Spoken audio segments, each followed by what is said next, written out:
Hello everyone, నేను doctor Mounika, consultant fertility expert 49 hospital LB Nagar Hyderabad. వీర్యకణాల పరీక్షకి భర్త వీర్యకణాల శాంపిల్ ఇచ్చిన తర్వాత ఎంతసేపటికి టెస్ట్ చేస్తారు దీని గురించి మాట్లాడతానండి. ఇప్పుడు ఒక వ్యక్తిని వీర్యకణాల పరీక్షకి చెప్పినప్పుడు వాళ్ళకి ఎన్నో డౌట్స్ ఉంటాయి. ఎప్పుడు రావాలి మేడం, ఇంట్లో శాంపుల్ కలెక్ట్ చేసుకొని తీసుకొని రావచ్చా, లేదా ఈరోజు శాంపుల్ ఇచ్చి వెళ్ళిపోతాను, లేట్ అవుతుంది, నాకు సాయంత్రం లేట్గా వచ్చి కూడా ఇచ్చేసి వెళ్తాను, రేపు వస్తాను టెస్ట్ రిపోర్ట్ గురించి. సో ఇట్లా ఎన్నో డౌట్స్, క్వశ్చన్స్ అన్నవి వాళ్ళ దగ్గర ఉంటాయి.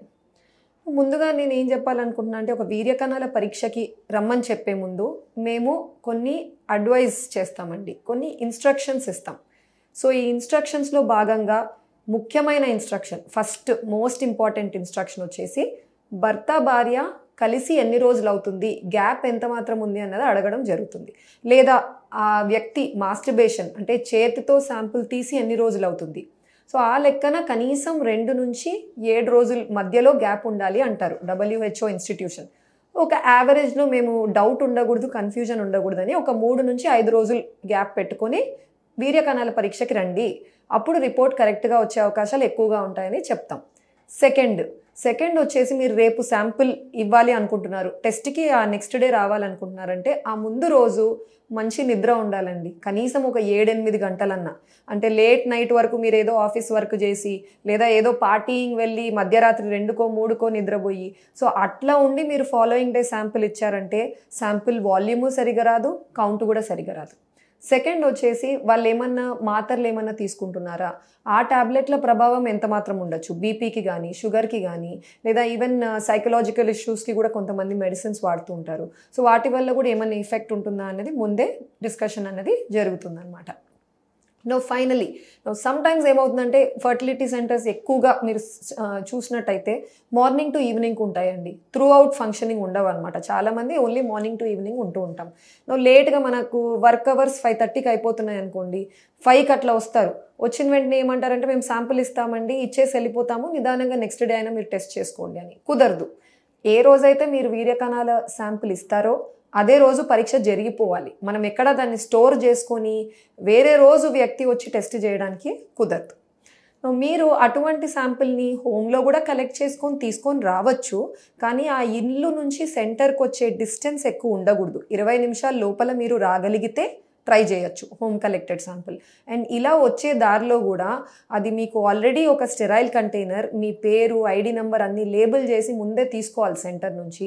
అటువంటి కంటైనర్లో మీరు కలెక్ట్ చేసుకున్నాక పాకెట్లో అలా పెట్టుకొని రమ్మంటాం. అంటే మీ బాడీ టెంపరేచర్కి దగ్గరగా ఉండేటట్టు పెట్టుకొని క్యారీ చేసి డ్యూరింగ్ ద ట్రాన్సిట్ తీసుకొని రమ్మని చెప్తూ ఉంటాం. మీరు ఒకవేళ సెంటర్లోనే శాంపిల్ ఇచ్చారనుకోండి, ఇచ్చిన వెంటనే మేము కణాల పరీక్ష చేయలేం. కొంచెం సేపటి వరకు ఇంక్యుబేటర్ అని ఒక 37 అటువంటి డిగ్రీస్ సెల్సియస్ ఎన్వైర్న్మెంట్ ఉన్న దాంట్లో పెట్టేసి పక్కన ఉంచేస్తాం. ఇలా ఎందుకు పక్కన పెట్టేస్తున్నాం, ఇమీడియట్గా టెస్ట్ చేయొచ్చు కదా, ఏదో వేరే వర్క్ ఉండడం వల్ల కాదండి. దీన్ని లిక్విఫాక్షన్ టైం అంటాం. శాంపుల్ భర్త ప్రొవైడ్ చేసిన వెంటనే అది కన్సిస్టెన్సీ జెల్ లాగా ఉంటుంది, జెల్లీ లాగా ఉంటుంది. సో దాన్ని మళ్ళీ వాటర్ లాగా, డ్రాప్స్ లాగా కన్వర్ట్ అయ్యేంత వరకు వెయిట్ చేయాలి మనం. దాన్ని లిక్విఫాక్షన్ టైం అంటాం. సాధారణంగా ఒక 15 నుంచి 20 నిమిషాల్లో మనకి ఈ కన్వర్జన్ జరగాలి. ఎవరికైతే ఏదైనా ఇన్ఫెక్షన్ ఉండో, ఏదైనా హార్మోన్ వ్యత్యాసాలు బాడీలో ఉంటే ఎక్కువ టైం పట్టచ్చు.